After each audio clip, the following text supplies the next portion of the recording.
Om Swastiastu, Assalamualaikum warahmatullahi wabarakatuh, Shalom, Namo Buddhaya, dan salam sejahtera untuk kita semua. Perkenalkan, nama saya Ruth Rumi Sutagalung dengan NIM 22055311158. Adapun dengan dosen pengampu saya yaitu Profesor Dr. Cokorda Gede Tirta Nindya STMT yang akan dimana di sini saya akan menjelaskan tentang assembly and fashion or joining process. Adapun referensi saya dalam membuat presentasi ini yaitu adalah Handbook of Manufacturing Process by James G. Brown. Kita akan mulai dari soldering and brazing, di mana ada ultrasonic soldering. Jadi ini tuh bekerja dengan memanfaatkan getaran ultrasonik untuk menghilangkan oksida dan memungkinkan pembasahan solder tanpa bahan kimia tambahan. Biasanya ini sangat cocok untuk penyambungan material non-ferrous seperti aluminium. Kemudian ada diffusion brazing. Jadi di sini untuk A itu ada persiapan awalnya seperti dua base metal itu diaduk dan disusun saling berhadapan. Kemudian di antara keduanya itu diletakkan brazing alloy. Kemudian ada filler metal ini memiliki titik leleh lebih rendah daripada base metal. Kemudian ada pelarian filler metal di mana ini setelah dipanaskan hingga di suhu di bawah titik leleh base metal. Tapi di atas titik leleh filler metal itu filler metal mulai meleleh. Kemudian filler metal cair menyebar ke celah sambungan melalui capillary action dan membasahi permukaan basement. Kemudian ada tahap difusi, di mana tahap ini tuh atom dari filler metal itu berdifusi masuk ke base metal dan sebaliknya. Kemudian komposisi filler metal berubah karena terjadi pertukaran atom atau titik lelehnya itu naik. Kemudian untuk gambar yang D itu ada sambungan akhir atau final joint, di mana setelah cukup waktu difusi, daerah sambungan menjadi hampir seragam dengan base metal. Namun juga tidak ada batas sambungan yang jelas, di mana struktur mikro itu terlihat seolah menjadi satu logam. Kemudian ada induction heating, di mana solder itu berbentuk cincin dilelehkan oleh panas yang dihasilkan oleh medan elektromagnetik induksi, di mana proses ini menyatukan dua pipa logam tanpa kontak langsung dengan sumber panas dan menghasilkan sambungan yang cepat, kuat, dan bersih. Kemudian ada brushing, di mana ada resistant brushing, yaitu metode penyambungan logam menggunakan panas hasil tahanan listrik di area sambungan dengan bantuan flux dan brushing alloy. Jadi logam pengisi mencair dan membentuk sambungan kuat tanpa melelehkan logam induknya. Kemudian ada welding, ada sheet metal IRC SMAW, di mana proses pengelasan yang menggunakan elektroda berlapis flux untuk menghasilkan busur listrik dan membentuk sambungan logam, di mana flux yang terbakar melalui logam cair dari induk oksidasi dan menghasilkan sambungan las yang kuat dan tahan lama tanpa memerlukan gas pelindung tambahan.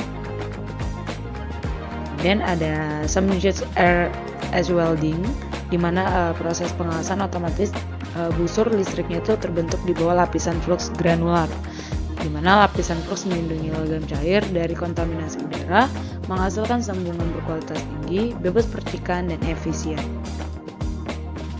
Kemudian ada gas metal IRC welding, di mana proses ini proses pengelasan busur listrik menggunakan elektroda kawat kontinu dan gas pelindung atau inert atau aktif, di mana ini menggunakan arus DC. Gas pelindung inert atau aktif ditiupkan melalui nozzle, kemudian menciptakan atmosfer pelindung di setiap kolam las agar tidak bereaksi dengan udara. Kemudian ada plasma IRC welding, di mana gas plasma atau argon itu dialirkan melalui nozzle dan diionisasi oleh busur listrik membentuk plasma yang yaitu gas panas yang mengandung ion dan atom bermuatan. Shielding gas mengalir di luar untuk melindungi area las dan kontaminasi udara. Kemudian ada gas tungsten IRC welding, di mana proses las busur dengan elektroda tungsten yang tidak mencair dilindungi oleh gas inert atau argon. Kemudian ada electroslag welding, di mana proses ini tuh memanfaatkan panas dari tahanan listrik yang terjadi pada lapisan flux cair untuk melelehkan elektroda pengisi dan tepi logam dasar. Kemudian ada induction welding, di mana ada induction coil atau komparan induksi itu dialiri oleh arus listrik AC berfrekuensi tinggi. Kemudian komparan ini menghasilkan medan elektromagnetik yang menginduksi arus eddy pada permukaan logamnya. Kemudian eddy current tersebut menghasilkan panas secara lokal pada area sambungan. Kemudian ketika suhu itu mencapai titik sambung, biasanya itu mendekati titik leleh, tekanan atau gaya eksternal dapat diberikan untuk menyatukan kedua logam. Kemudian ada spot welding, itu ada 2 elektroda, ada atas movable dan bawah fix yang menjepit lembaran logam. Kemudian tekanan diberikan dari atas agar kedua lembar logam saling kontak yang sangat baik. Kemudian ada arus listrik AC dari trafo. Kemudian ada titik kontak antara dua lembar logam mengalami hambatan listrik tertinggi. Kemudian ada panas.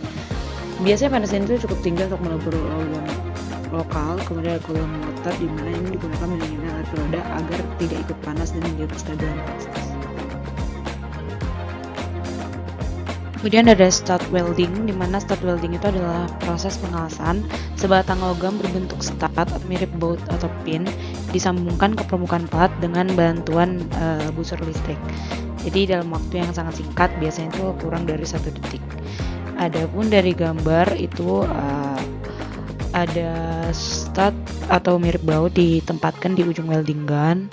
Kemudian ada ketika proses itu dimulai, busur listriknya menyala dan melelehkan ujung stud. Kemudian stud ditekan ke plat dengan cepat. Kemudian ada ceramic furnace, di mana menjaga logam cair tetap di sekitar area sambung agar tidak menyebar. Kemudian ada flash welding, di mana flash welding itu adalah proses pengelasan resistansi, di mana dua ujung logam didekatkan hingga menimbulkan percikan listrik, lalu ditekan kuat secara tiba-tiba agar menyatu. Pada gambar pertama itu ada tahap awal, di mana dua batang logam atau welding itu dijepit oleh fixed clamp dan movable clamp, diberi arus listrik atau AC power. Ujung logam itu didekatkan perlahan hingga muncul percikan listrik dan suhu ekstrem melelehkan permukaan. Kemudian tahap akhirnya atau di gambar B itu tuh setelah cukup molten, clamp itu bergerak cepat menekan logam hingga terjadi wet joint atau sambungan pas. Terlihat timbulnya offset metal di tengah sambungan. Kemudian ada mechanical assembly process atau batch assembly, di mana proses ini adalah perakitan di meja kerja, yaitu salah satu metode manual. Assembly ini umum digunakan dalam industri. Kemudian assembly lines, di mana sistem produksi bergerak dari satu stasiun kerja ke stasiun berikutnya, dan setiap stasiun dilakukan satu atau beberapa langkah perkaitan tertentu. Kemudian ada assembly with threaded fasteners, di mana ada pengikat brulir yang digunakan untuk menyambung dua atau lebih komponen mekanis. Untuk yang pertama ada stitching atau stapling, di mana ini ada solid rivet atau paku keling padat, di mana ujung rivetnya menonjol dipukul dengan palu dan rivet gun hingga mengembang dan membentuk kepala. Dan ada tubular, di mana ini ujung tabung itu digulung atau ditekan keluar untuk membentuk kepala kedua, biasanya dengan alat press. Kemudian ada semi tubular rivet, di mana lubang kecil di ujung ini membantu ujung rivet terlipat atau mengembang dengan lebih mudah saat ditekan. Kemudian ada explosive rivet atau paku keling. Ini tuh ketika muatannya diaktifkan, biasanya dengan panas, gas hasil ledakan itu bakal mengembang dan membentuk kepala penahan di sisi belakang secara otomatis. Kemudian ada press and sheet fastening, di mana 3 jenis pin itu yang digunakan untuk menyambung atau menyetel posisi dua komponen logam secara presisi. Kemudian ada stacking screw dan crimping, di mana metode penyambungan permanen antara dua komponen logam dengan non-logam dengan cara deformasi plastis logam. Sekian dari presentasi saya. Adapun kekurangan saya mohon maaf. Saya akhiri dengan Param Santi, Om Santi Om. Assalamualaikum warahmatullahi wabarakatuh. Shalom, nama budaya dan salam sejahtera untuk kita semua.